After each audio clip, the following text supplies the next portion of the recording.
13 days, 9 shows until training camp. Yesterday we did the receivers in our 10-part series. Today we're going to do the corners. So we're going from one side of the ball to the other, playing a little bit of ping pong. We'll get into each of the corners in a second. I have 5 questions about the cornerback position that I think should be discussed. But right off the top, and shout out to Bob Tack for sponsoring the video. Right off the top, man, I don't even know if this is really much of a debate, but Derek Stingley's already the cornerback GOAT in Texans franchise history, correct? He's already the best cornerback to ever play for the Texans, right? Yeah. Yeah, I don't even Jonathan Joseph's the only one that's even close to him. Yeah, and some people would say, well, longevity, and J. Joe was great in the community, but J. Joe was never arguably one of the 5 best corners in the league at any point in his career. He was solid. He was stable. No. He's one of the best free agent signings that they've ever made. And we all remember the disappointment when they didn't get Nnamdi Asomugha and all that jazz and all that type of stuff. But despite that, Derek Stingley in 3 years has established himself as the best cornerback in Texans history. It's not even debatable. No one's even pushing back on that. Yeah. Jonathan Joseph had a second-team All-Pro his first year with the Texans, and then he hung around for a long time with the Texans, and he was very good for a good portion of time with the Texans, but he was never great compared to his peers. Stingley's, in some people's eyes, the best. I wouldn't say that. I think Pat Surtain's the best, but in a lot of people's eyes, Stingley is one of the 2 best, and Jonathan Joseph never really reached that level, and one All-Pro and a Pro Bowl, and Derek Stingley's well on his way past Jonathan Joseph. Yeah, I think he's already there as well. Not to take anything away from J. Joe, we know how great J. Joe is, but yeah, Derek Stingley's already the guy. We agree on that. J. Joe's probably one of the best free agent signings this organization's ever made. Top 3. Yeah, top 3 for sure. It is way up there. Yeah, it's way up there. He was a big part of what they did, but yeah, I would agree with that. It is the training camp preview. We are talking cornerbacks here on SNL. Next one, let's start with how much paneling got the joke. She says Ed Reed is number 1 for sure. Okay. Okay. You know who loved Ed Reed more than anybody? That guy who stole the $10,000 out of his front seat when he just left the cash laying there or whatever it was. By the way, I had an opportunity to do that one time, and I don't think the guy would have noticed, but I didn't do it. Somebody left cash on the front seat of their vehicle? It was more than 10 gur, dog. Oh, really? It's more than 10 gur, dog.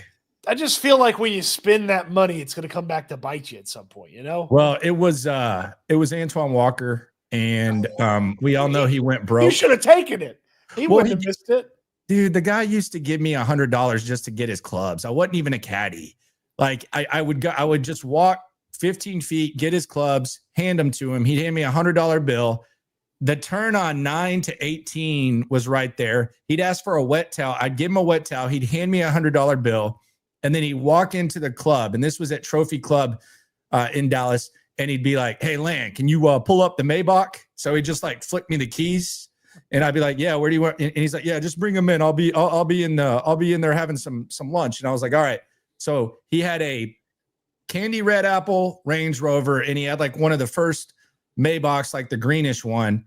And I'd pull up the Maybach, dude. He just had a stack full of like freaking like hundreds. I was like, "Nah, that's bad karma." It's not like he's been pretty good to me, but. Yeah, but he wouldn't have noticed. He wouldn't have noticed. Knowing what I know now, he wouldn't have noticed. Take a couple off the top, and well, it's a good job by you. It's good. Your folks raised you right. He wouldn't have noticed. All right, so let's go through the cornerbacks for the Texans. Derek Stingley, we've already talked about. I mean, what's there to say? Contract. I don't know what the next level is for Derek Stingley. I think just continue what he's been doing for the last. What are we going to call it? 30 games season and a quarter. He's played 30 straight games since he came back from that hamstring injury in 2023. And I don't want to say this has been like a bounce back or anything, but I will say before he came back, like there was a little bit of panic because it was his second year. He'd already missed the significant time in year one. And you and I both agree, and I think he agrees, that at the time they were kind of, quote, tanking. And I think him and Dameon Pierce probably would have missed some time, but I don't know that they would have been shut down for the entire season. But Agreed. The games are the games, and we already had the concern about the health with Derek Stingley that we had going into that season. And then all of a sudden you find out that he's going to miss a month plus, and there was a little bit of panic. And he comes back, and all of a sudden he's the player of the month. He's all pro. And it's almost like you just forget that in a different way. And maybe it's less overcoming adversity than it is overcoming the talking points that us media types have, which maybe we put too much on a pedestal. But it is crazy if you really go back to the feeling when he got shut down and what's happened the 30 games since. He's kind of shut a lot of people up. Yeah. What's there to say? The only criticism you could levy at him is, well, you're not the best. And he very well could finish the 2025 season as the best cornerback in football. That's not out of the realm of possibilities. Like, we could talk about, like, is there a chance Will Anderson is the best defensive end in football at the end of this year? Probably not. Myles Garrett still exists. TJ Watt still exists. Like, it's probably not. Derek Stingley could be the best player at his position by the end of the year. Like, that is a possible outcome for his 2025 season. And that's the only thing you could say is you're not the best, but you know what? He could be the best. And he's just, he's the undisputed best player on the team. That was the least amount of pushback that there's ever been on any topic. There wasn't literally one person out of 150 who didn't in the SNL community who even pushed back to the fact that he's the best player on the team. And they've locked him up, and assuming that he's on the field, he's going to be locking people down. So Derek Stingley, unquestioned, first round pick Nick Caserio ever made. Very good job by he. Sauce Gardner went after. I saw that Texans Cap tweeted about Nick Caserio in the contract that he gave Stingley, and he said something like, "Yeah, this is why Nick Caserio got in front of it." I didn't necessarily agree with that. Like, he did Sauce Gardner a favor more than he did like himself, because you surpassed the annual value by $5 million. So now that's where Sauce Gardner is going to start. Sauce Gardner was going to start at the top no matter what. I don't know that Sauce Gardner, if he signs his contract first, gets the deal that Stingley got, the annual value. I don't think any smart GM would start there. I thought it was interesting praise by Texans Cap when he said that. That's neither here nor there. You locked him up short term. Good job. Yeah, if you saved a few bucks, I mean, what did you really say? $3 million? $4 million? Yeah, but I don't think it's like some sort of like, hey, Nick's cooking type of thing. If he got him at like 27.5 and then Sauce got 30, then we could have a conversation. Yeah. So we'll see what it looks like. But yeah, Derek Stingley, you feel good about. Kamari Lassiter, the next one. Kamari Lassiter, look, best cornerback duo in the league. They're widely regarded as such. Was Kamari Lassiter their first choice when they took him in the second round last year? Don't know. There was a cornerback run before. They ended up getting him, much to the surprise of many draft gurus. Immediate outside guy, not just a guy that lined up on the inside. And hell of a rookie season last year for Kamari Lassiter. Who knows what the next step is, but as far as your top two corners, feel good about it.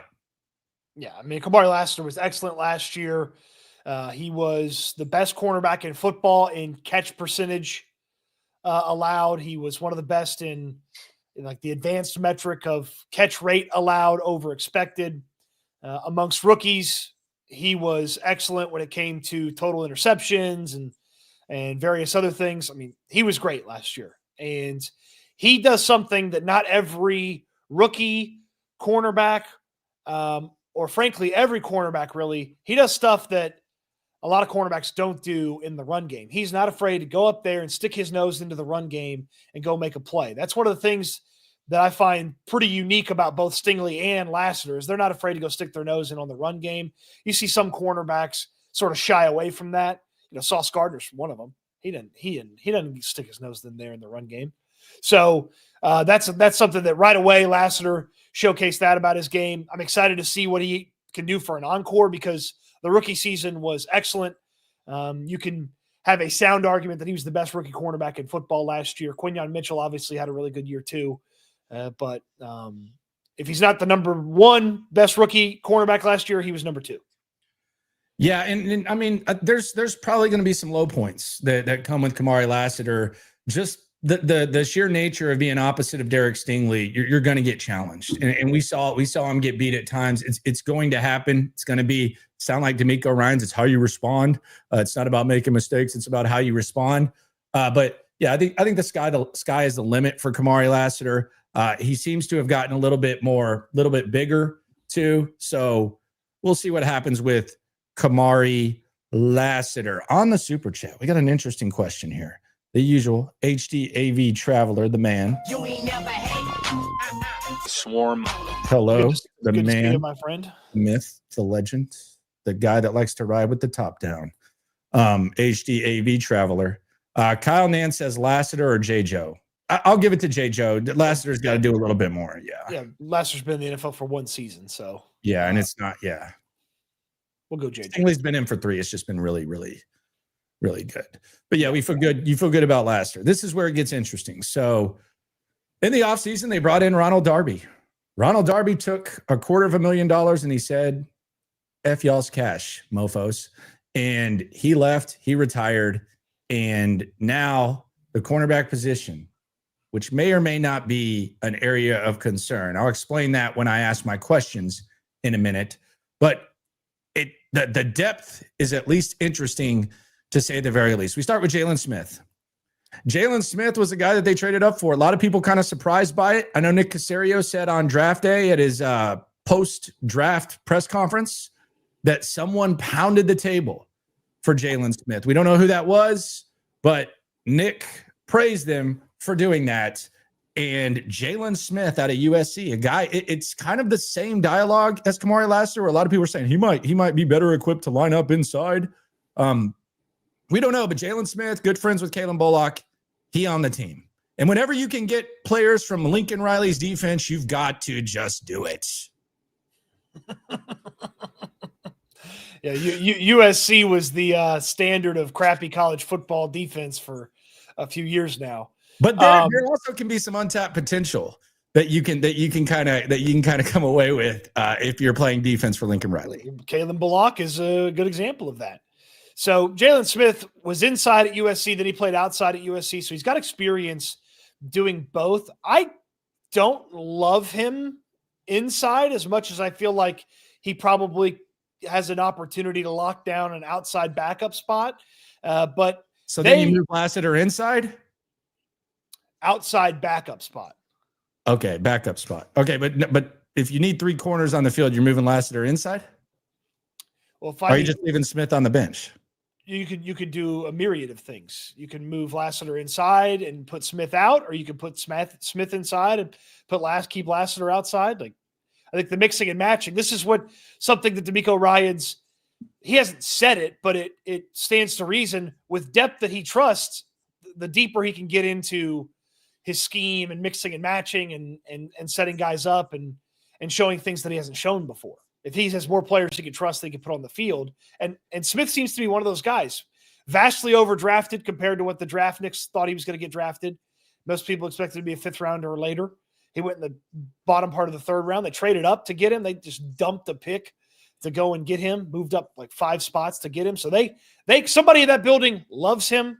And Nick Caserio was convinced enough to go up and make the deal and get him. And I'm intrigued to see what he can carve out here for himself in training camp, because he's going to have every opportunity to carve out a key backup role for this secondary. Yeah, he's going to have a really, really big opportunity. By the way, myriad, for those of you that don't use that in your everyday vocabulary, it's a noun. It's a countless or extremely great number. How about that, Cody Stutes? Showing off the vocab. But yeah, myriad of things. There's a lot of options, including some we may not be talking about. This hat ain't just for wearing a hat, man. Okay. All right. Pause. But yeah. Next, a guy that we think of as a special teams guy, but I will say, he had some good cornerback reps in minicamp. He had some good cornerback reps in minicamp, Tremont Smith, we know that he's definitely the favorite of good old Frank Ross, friend of the program. But Tremont Smith, we know he's going to be on the team, and he's going to be their special teams ace. We know that. He's actually kind of a dark horse captain for me, to be honest with you. He's a dark horse captain. Who would be the special teams captain? They don't have to have a special teams captain. I'm just saying, dark horse captain when it comes to special teams. You heard it here first. It is on my long shot parlay. They love him. They love him. Dark horse captain. The people that took that bet, they thank you for your donation. All right. Dark horse captain, special teams. Remember I said it. Tremont Smith, though, as far as being a defensive player. I mean, I wouldn't expect him to be on the field a lot unless they had to put him on the field. So I would expect Jalen Smith to have a good chance to beat him out. And I mean, your point about him having a couple of reps there in minicamp and OTAs, he's going to have to be on the field at different points in training camp. So we'll get to see a little bit more of cornerback Tremont Smith and not special teams ace Tremont Smith. So I'll be intrigued to see what he can do. And the scary part is you're a couple of snaps away from, okay, now Jalen Smith and Tremont Smith are your corners. And it's like, can you stop anybody if that's the case? That's a little scary. But maybe Tremont Smith has picked up a couple of tricks here in his time away from the Texans, and he is more than just a special teams ace. I have a take about third string corners, number 3 corners, and backup tackles that I want to share in a second as we go through perhaps one of the most polarizing guys on the list. But first, I want to tell you about Bob Tack. Nothing polarizing about Bob Tack. They've been in the industry 45 years. They're locally owned and operated. Safety supplies, you can't half-ass them. And quite frankly, these big companies, for the ones who get it done, they don't get it done. They jack up the prices, they lower the customer service, and they screw you over. Bob Tack doesn't do that. That phone number right there, 409-744-8225. You can call anytime, 24/7. You can also text it. They're going to be with you 24/7. They're going to deliver locally for free. They'll deliver everywhere, serving Houston and beyond.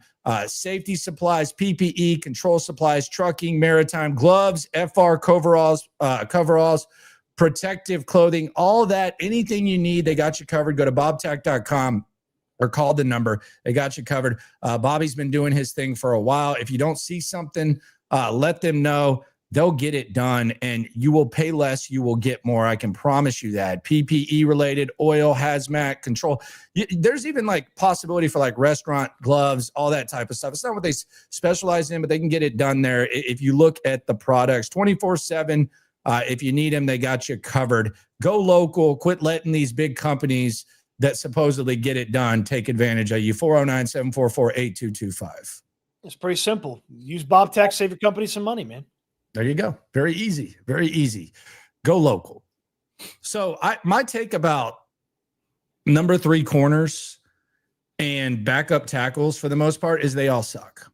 And number 3 corners and backup tackles. Backup offensive tackles? Yes, they all suck. So there's a reason that teams overpay for corners. There's a reason that teams overpay for tackles. It's because it's really hard to find those guys. And there's exceptions, obviously. But for the most part, like if Kamari Lassiter or Derek Stingley misses a game, you're screwed. And there's really not much more you can do about it. And we saw it last year in the Green Bay game. I actually thought he hung in there, but perfect passer rating is hard to defend. But I don't expect much. We've seen it with backup tackles. That's just kind of how I feel about number 3 corners and tackles is a lot of times just kind of in no man's land because they're just so hard to find. I mean, you're not wrong. Nobody's sitting here comfortable with their backup tackle in the NFL. I mean, whoever very few are happy with both starting tackles. Whoever the Eagles' third tackle is, he's probably awesome. But most everybody, their third tackle is going to stink. Yeah, I'm sure there's got to be some teams out there that have like a young guy as the third corner that maybe there's some upside, but you'd still be a little nervous about putting him on the field. And like that's what you hope Jalen Smith turns into for the Texans. It's like a young guy. He's got some upside. He can make enough plays. You're still nervous you put him on the field. Like that's Yeah, better than you're some, free. some veteran that's, not any good. Yeah, most teams have a starting corner who gets cooked. So it's hard. It's hard to be a corner these days. It's hard to be a tackle these days. It's difficult. So boy, it's if I very hard to do. if I was a high schooler and I was super athletic, I wouldn't be playing corner, man. I'd go play another position. Man, we're having some big ifs today. D'Angelo Ross. I mean, I'm not obviously going to be a corner, dumbass. D'Angelo Ross. Yeah, your guy. Not my guy, but your guy. He's their guy. They seem to like D'Angelo Ross a lot. We did a lot of people kind of cringe when you mentioned that name around here. Nobody likes D'Angelo Ross more than Jordan Love. Yes, and he had a perfect passer rating, but I actually thought D'Angelo Ross hung in there decently. And that's just because of my low standards of number 3 corners. I'm glad you're given a participation award for being in the frame of the screen. I am. And Jesus, here's the thing. Everybody gets a medal over here. My main thing with D'Angelo Ross is it would be very nice if they could push him off the roster and make him a cut. Like that would be progress when it comes to depth at cornerback. I would say Smith could help. Some of the other guys that we're going to mention could help. But it would be nice if they could just kind of push him to the side to where, despite what I'm saying and despite my praise, we don't have to watch him ever again in a meaningful game. Really good special teams player, so he's not going to be easy to push off the roster, especially if it's a young guy trying to push him off. So you're going to have to go out there and kick his ass on special teams and then be a better cornerback when it comes to the defensive stuff. But I mean, if you told me he's the 53rd guy or he's the 54th guy and he's on the practice squad, neither of those things would surprise me. Would not surprise you. On the super chat, we have a question before we get to the most polarizing corner of them all. You ain't never Swarm. All right, on the soup, Birdie Boy says, did you guys see Adam Rank on NFL Network have the Texans going 8-9 and also PFF not having D'Amico as a top 10 coach? I don't know who Adam Rank is, to be honest with you, so I don't know. I do appreciate that you at least gave a name because I always think it's funny when someone says, did you see NFL Network said, but I don't really consume Adam Rank's work, so I would be lying if I said that I put any stock in what he said. They could easily go 8-9. I mean, it's, there's kind of a balance. They've won 10 the last couple of games, so did not see that. Whatever. Maybe he thinks that the division got better and the schedule's tougher, whatever. Did not see that. PFF didn't have D'Amico as a top 10 coach. Well, let me explain that rank thing, because you see some of the teams and the records. It was done to stir up some conversation. 8-9 Houston Texans, 8-9 Detroit Lions, below 500 Pittsburgh Steelers, 11 win the North Chicago Bears. Like, I don't know that we totally believe this, but maybe you just think Ben Johnson's that just sounds like a Ben Johnson swing. Maybe they're not winning 11 games. Yeah. So no, I did not see that. As far as D'Amico, not as a top 10 coach. I didn't see what their parameters were. I'd have a hard time finding, if there's 10, I'd have a hard time finding a whole bunch more than 10. Yeah. I don't know. I think D'Amico's a really good coach. I think it's really early in the game. And I think a lot of these guys have kind of like, I mean, you're obviously putting Andy Reid. You're obviously putting John Harbaugh above him. I guess you got to put Mike Tomlin because he's been doing it as long as he has. D'Amico right now is better than Mike Tomlin. If D'Amico Ryans was the coach of the Steelers, they'd be better. Yeah, I don't know what their stipulations were or anything like that. So I have no idea. Like McVay's better. Yeah, McVay's better. I guess Shanahan is for sure. Like even though he's had some rough years, you got to put Shanahan up there. Like, yeah. I mean, I would say do you put Mike Vrabel above him? Been to an AFC Championship game. One had the best record in the league. Do you put Vrabel? We did this the other day. I got to remember who we put above D'Amico. We did the coaches. Yeah. Kevin Stefanski has a case. He's been coach of the year twice. I know they've the organization's kind of gotten above beyond him. I mean, he did beat his ass in the playoffs, so there is that. It was Joe Flacco though, but yeah, I mean, I think D'Amico's probably a top 10 coach, but no, I didn't. I mean, we did the AFC coaches, and we only had 4 in the AFC better than him. Yeah, that you would rather have. Yes. Yeah, we put Zach Taylor at the same level with him. We didn't rank Glenn and Cohen. Yeah, because we were factoring in now that maybe he thinks he's giving Tomlin credit for then. Don't know. Like, I mean, if they say Jim Harbaugh, you can make a case because if you combine the San Francisco stuff, then I mean that's 3 NFC championship games in 4 years is pretty wild. Yeah, I mean, I would take D'Amico over Todd Bowles. I would take D'Amico. Although over, I don't think Todd Bowles gets enough respect. I would take D'Amico over Brian Daboll. Yeah, I would too. But yeah. I mean, Kevin O'Connell, like that's a conversation, I guess. Yeah.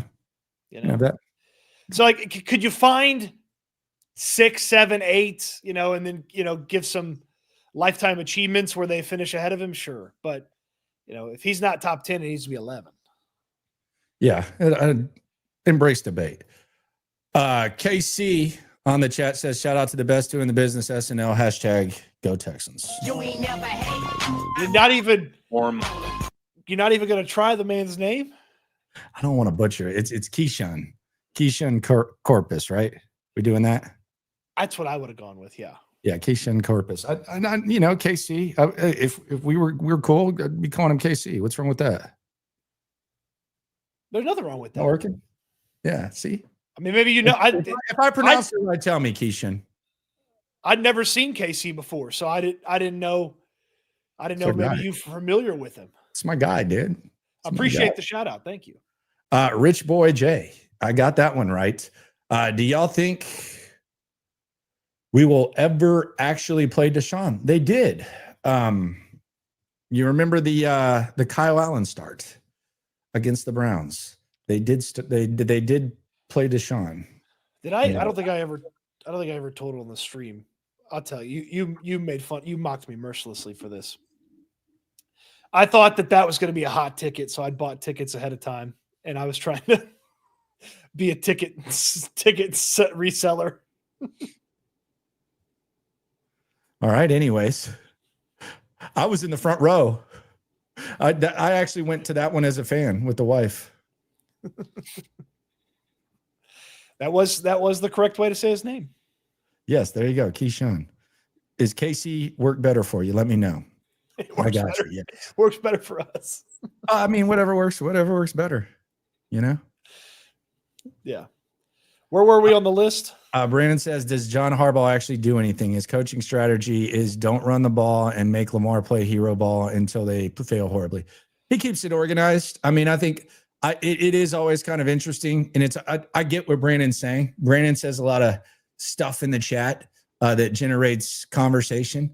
He's one of the bigger fans, but it's always interesting because I used to roll my eyes when they used to praise Phil Jackson for just sitting crisscross applesauce and going like this, like as Michael Jordan and Scottie Pippen found a way to get out of trouble. I was like, okay, what is he really doing?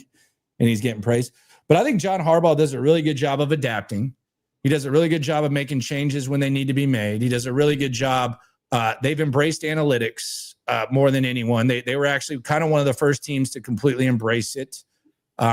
They're always, I don't see him make a lot of mistakes in game. So yeah, I would say he does do something. The point differential between the Texans and Ravens in the D'Amico era is 69.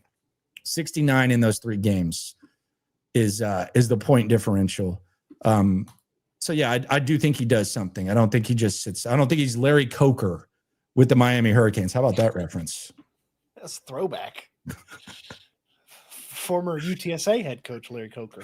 Yeah, he couldn't quite get it done. But yeah, Larry Coker. I don't think he's like Larry Coker. All right, so the next one. Former first-round pick out of Ohio State. No, it's not Jeff Okudah, but it is someone who was in that same draft, who is also a disappointment for a number of reasons. Damon Arnett. Damon Arnett is the next guy that we discuss. And I've actually broken down like the past of Damon Arnett. I think there is some gray area. There's some interesting stuff to it. I know someone very closely, one of my very close friends and mentors who interviewed him for 45 minutes, actually sent the interview to Daryl Johnson. That had a big hand in him getting another crack, Jean-Jacques Taylor. Damon Arnette, I think the one thing that we need to make clear when it comes to Damon Arnette is he's never played well in the NFL. He's barely played. Yeah, so it's not like you're kicking the tires. I guess I'll just go ahead and hit the race card because I heard this reference a couple of times in the chats. Race card. This isn't kicking the tires on Pac-Man Jones or anything like that. Like this is a guy who has never played well in the NFL, and you're kind of desperate at corner, so you're willing to give him a chance. I don't know what to expect from Damon Arnette. I know speed was always kind of an issue with Damon Arnette. Some think he's more of a zone guy than a man guy. Others say different things about Damon Arnette, but he's getting another crack at it, and I would almost be surprised if he makes the team. I mean, I don't believe we would talk about this player. Like if he just had the football resume without the off the field stuff, we probably don't even talk about him that much. But the off the field stuff that's been the story of Damon Arnette. Now he's got to make football, the on the field stuff. He was fine in the UFL. It's not like he was like the Derek Stingley of the UFL. He's fine. Nice player. Okay, let's see what he can do at the NFL level. Yeah, he's fine. Like it's not anything. I don't think he makes the team. Maybe they're able to keep him around or something, but we'll see what happens. I do like that they're more open-minded to these types of things because we know that wasn't always the case. So I do like that they're more open-minded and willing to give these guys more chances. But I'm not going to sit here and act like Damon Arnette is going to make the team.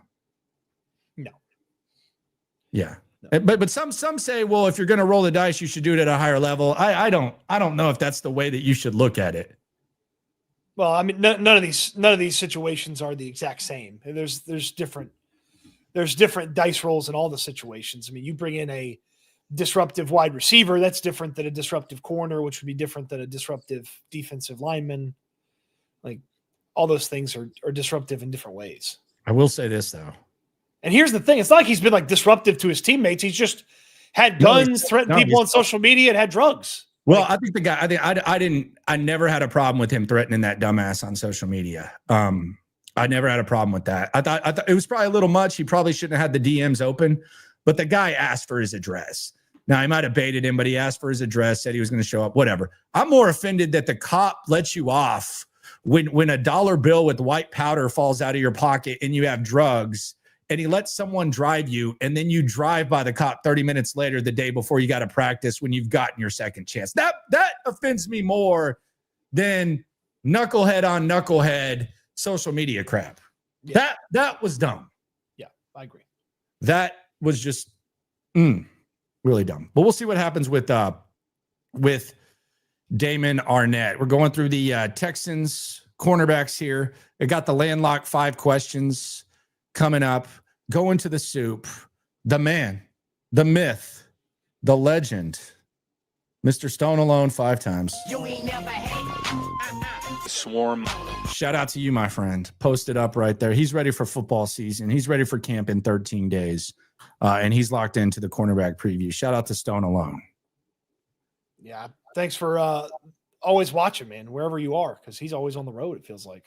Also, shout out to the Rhino. It is happy his birthday.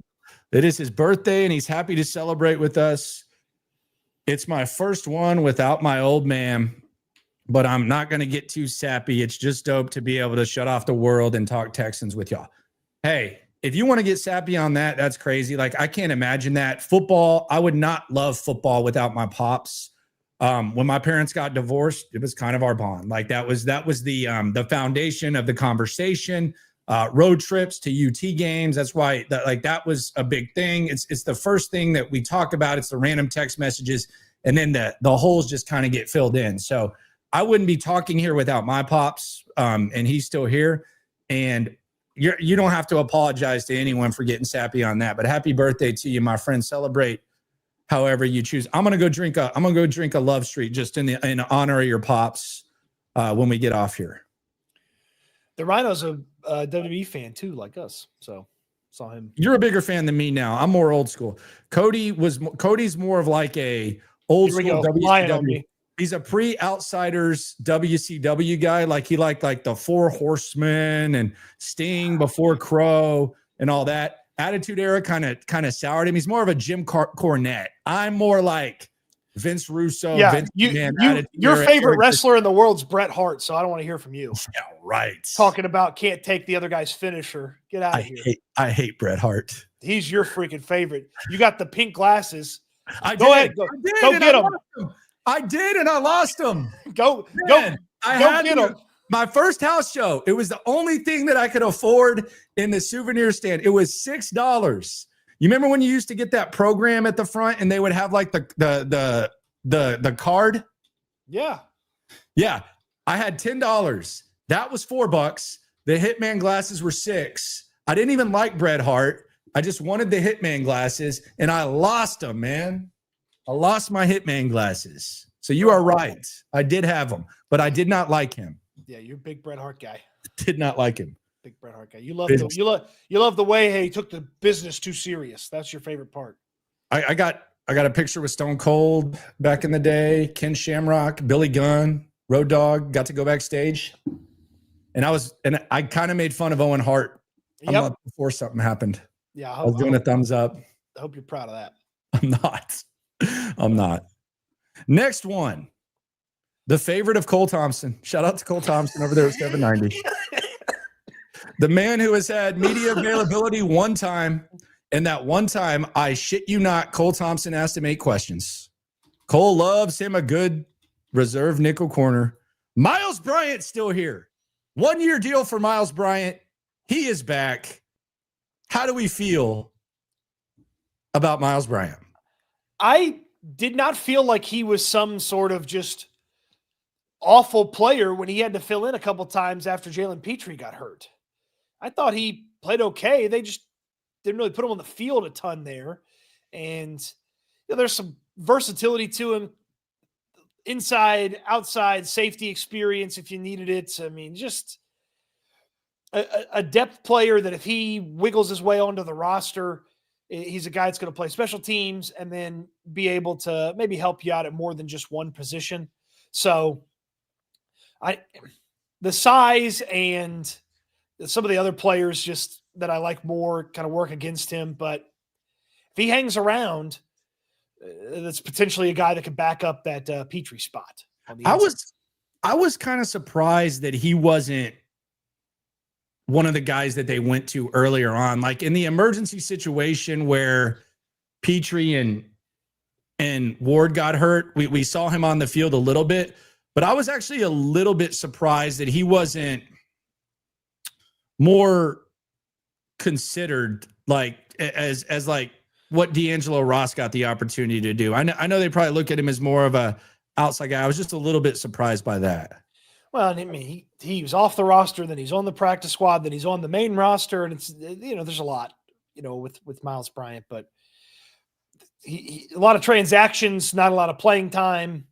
If that changes, it's probably not good overall for the Texans, but as a deep depth piece, you could do worse.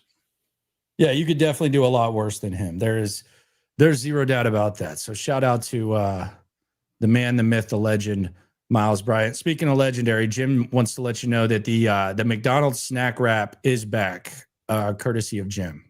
It'll be on a food review soon. Oh, you're gonna review it? Mm-hmm. Brandon says, does SNL have a Facebook? We do. It's not as active at times, but we do have a Facebook. It is a private group. There was a little bit of spamming going on, like sharing other stuff. It was just a little bit crazy, but yes, we do have one. Yep. But yeah, if you want to check it out, I think it's a few thousand in it. The next one, you go ahead and pronounce this one for me. Elijah Huzzy. Is that how we're going? You have North Carolina undrafted free agent at cornerback. A lot of draft people thought he could sneak into the back part of the draft.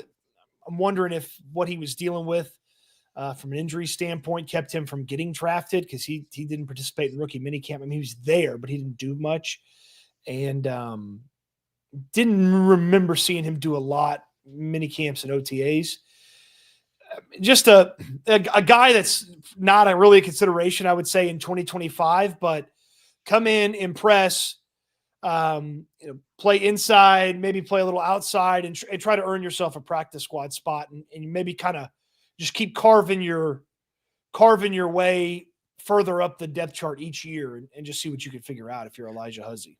Yeah, I don't have a real opinion on him until I actually see him in camp. I'll have a strong opinion once that happens, but anything that I say right now wouldn't be based on anything. I'd much rather the last couple of names at cornerback be, young guys or unproven guys than somebody who's trying to reclaim their last little vestige of their NFL career. So, him having Huzzie and the next guy we're going to talk about there at the back end, yeah, it's fine for the last little cornerback spots. Next one, Keydrain Callaghan. Tell me everything you know about Keydrain Callaghan. Southeastern Louisiana is where he went to school. 6'1", so he's one of the bigger corners that you're going to see out there, and pretty athletic as well. Watching him in some of the minicamp OTA stuff, he's got a little bit more athleticism than sometimes big corners or bigger corners have.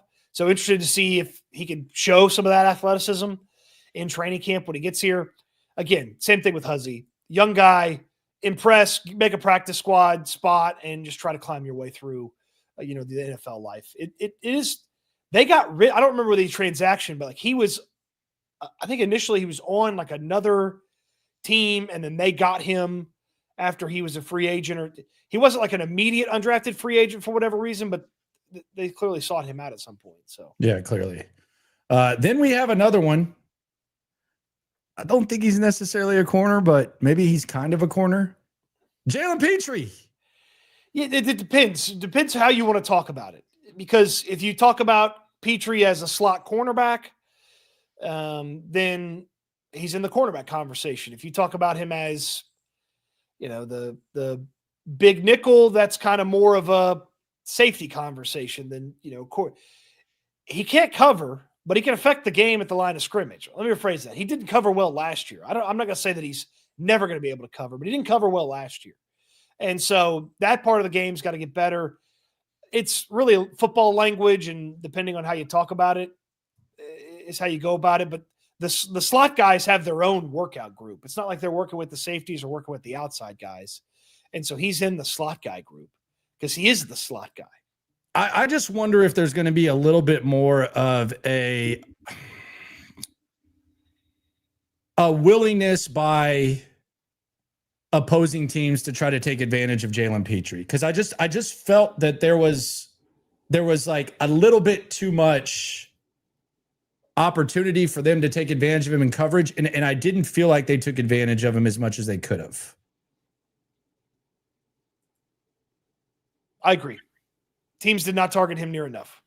Yeah. So I want to see what it looks like. And when we get to these landlocked questions, I think it's gonna expand the potential conversation when it comes to the Texans camp preview quarterbacks. By the way, look at this. Look at this stud right here. Stone cold. Oh, look at that blonde hair. The red and black Austin 316. Look at that blonde hair right there. You've had some pretty bad hairstyles over there. Look at that. That's sick. That's right there. Yeah, how about that? That's not sick. Can I ask you a question? Mm-hmm. Oh, you didn't know? Road dog. They smell like drugs? I wouldn't have known at that age. Yeah. What's up, Billy Gunn? Billy Gunn with the crop top. This guy might have smelled like drugs, although I don't know if he likes smelly drugs. Oh, yeah. Shamrock was juiced to the gills back then. Pilled. Rest in peace, man. Yeah, there you are making fun of Owen Hart weeks before he passes. Moving on. You probably called him Nugget on the way out. No, that was during Blue Blazer days. It was pretty crazy. Anyway, moving on. The landlock 5 cornerback questions. Question number 1. How do they play base defense at full strength? I think this will be interesting because last year we saw Jalen Petrie play a large percentage of the snaps at what you could consider cornerback for the most part. I mean, and they didn't have Christian Harris, so I don't know if that would have been the case had it not happened. But they obviously liked what they saw with Petrie. I think a big reason why they drafted Jalen Reed out of Penn State in an ideal scenario to develop behind Jimmy Ward and Jalen Petrie was because maybe they like the way that they play football in that set. But it will be interesting to see how they play base defense at full strength. And let's pretend that Christian Harris and Jalen Petrie are healthy. What do those splits look like? And how does D'Amico attack it? That's question number 1 that impacts the corners. Well, you don't pay Jalen Petrie $10 million a year to put Christian Harris on the field instead of him. So I would tell you that most of the time they're going to have 2 cornerbacks and Jalen Petrie and 2 linebackers on the field. That would be my educated expectation. Yeah. Question number 2. How do they handle the inevitable shorthandedness? Now, you showed off your vocab early. I don't know if this is a word handedness, but I did not get corrected in the spell check. So how do they handle the inevitable shorthandedness? Last year it was D'Angelo, not TJ Maxx, more Ross out there looking like a bad Ross with the perfect passer rating against Jordan Love. How do they handle it? What do they do? If/when Lassiter or Stingley misses time, are we seeing Smith as CB1? Jalen Smith, what are we seeing? How are they going to handle that? Do they become more open if something happens to bringing in a Stephon Gilmore? I think those corners that are on standby that we hear about a lot, if Stingley or Lassiter is going to miss more time, I think you become more open-minded to bringing those guys in. But it will be interesting because it's inevitable. It's the only certainty in football is that you're going to be shorthanded at some time. How do they handle the inevitable shorthandedness? Piggybacking off of how they play defense, base defense at full strength. And Jalen Smith is my hope on how they handle it. And I hope he finds a way to solidify himself as that guy should one of those outside guys miss time, or even if Petrie has to miss time. Hopefully they would trust Smith enough to maybe be able to do what Petrie does as well. That'd be my hope. Obviously, before he retired, they had a veteran to compete with Smith, but it's going to be it's hopefully going to be Smith. After that, it's oh crap. Yeah, and it's also, well, at least you have a good edge duo that can perhaps pressure the quarterback and lower the amount of time that they have to cover. Question number 3. Who's going to be cornerback 3? Yeah, Jalen Smith's my hope. And I think, you don't spend That's the best case scenario is that he's the unquestioned CB3. Correct. I mean, when you trade up for a guy that early and then the guy that was in front of him is gone, you would hope that naturally he would step up. That would have been the ultimate scenario, even if Darby had been here, if Smith was just head and shoulders above him. But yeah, that's what you hope when you draft a guy in the 3rd round, that he could lock down a for sure spot on the 2 deep at the very least. Like, there's not a path for him to start, so the best spot he can end up on the depth chart is a backup that you trust behind Stingley outside and behind Lassiter outside. No doubt. Question 4. How good can Kamari be? That's what's the next step for Kamari Lassiter? How good can he be? Can he be a fringe Pro Bowl cornerback? Is he going to be one of those guys that gets talked about? Because it does seem like Mitchell and Dejin get talked about like at a higher level. Maybe just because they're on good teams. I don't know. But like Kamari Lassiter, how good can he be? It's to me, it's not out of the question that he ends up as one of the 30 best corners in football. And you think about, okay, you got either the number 1 or number 2 corner, and then the 25th best cornerback in football. It's like that's a great duo. Nobody else has anything really close to that. Could he climb into the top 20?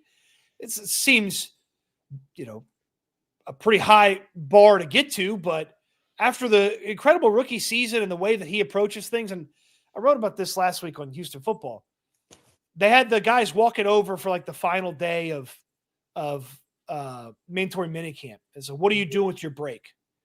It's like one guy's getting married. Stingley said, "I'm going to go to sleep." D'Amico's like, "I'm going to Cabo." Kamari Lassiter goes, "Working," and kept walking. And it's like, it's the guy is just always putting in time. He's always paying attention to it. He wants to get better. He said he understands the game better than he did last year. Last year was just, go a million miles an hour, try to make a play, but he understands the game better. Like, I believe him when he says that. And he's going to be really good this year is my hope. Yeah, he's solid. He's everything you want in a CB2. I mean, quite honestly, like if Derek Stingley didn't exist, I would be intrigued to see, can Kamari Lassiter emerge as like a CB1 that you feel okay about? Like, and that's how high I am on him. But you have Derek Stingley, so now it's kind of like, okay, well, he's CB2. He's going to be CB2 for the next at least however long Stingley's here. But you feel good about Kamari Lassiter. Like if you didn't have Derek Stingley, there'd be a lot of concern about the position, obviously, but you would at least be intrigued to see what Kamari Lassiter can be. And I'm a big fan of the young man in many ways. Number 5 question about the corners. Who not on the roster gets a shot? And this could be just some rando that's going to happen. Like it might happen a couple of times, but we're going to walk up to practice and Aaron Wilson is going to report that Needle Dong Johnson has signed a deal with the Texans, or this guy, Wack Jackson, has signed a deal with the Texans. There's going to be other guys that get opportunities because they are going to churn the corner position, and there's going to be some guys that emerge. Sometimes those guys come into camp and they end up making the team, but it is going to happen. I think the guys that we've already discussed, there's some of them they're going to move on from, and they're going to replace, and they're going to churn the roster. There's zero doubt about it. Desmond King? No way.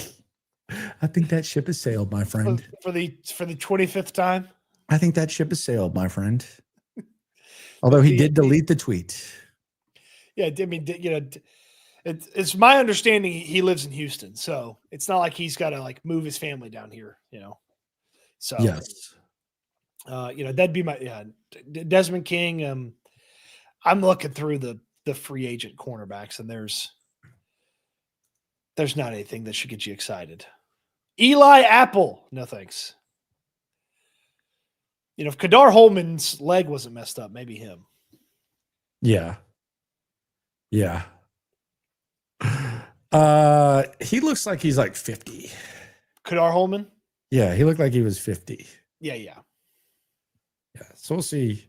There it was. But yeah, Needle Dong Johnson. We'll see when he arrives at camp. It'll be interesting. What a name. Needle Dong Johnson. Cameron G on the super chat. You ain't never hate. The swarm. Just got off work. Hyped. Y'all are still alive. Starting my 3-day weekend and heading up to Austin for my homie's wedding. Cheers, fellas. I've had many a fun weddings in Austin. God, I've had some fun times out there. If you go on the water, go to Hula Hut. Just booze at Hula Hut.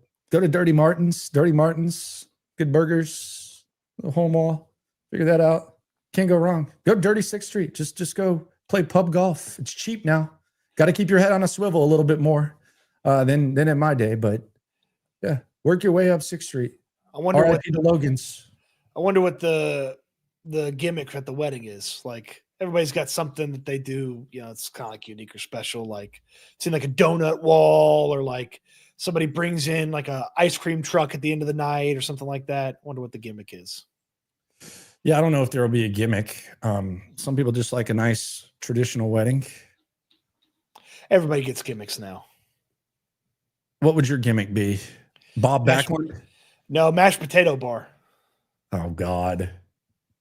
Oh yeah, you For don't. someone who likes food as much as you have some bad ideas. Oh yeah, you don't like mashed potatoes? Yeah, you're stupid. A mashed potato bar. A mashed potato is something you just scoop up and throw on the plate, and maybe after you scoop it up, there's like a little gravy that you throw on it. Brown Like gravy, white gravy, bacon, cheese, green onions. cheese. Man, you're an idiot if you don't see the vision.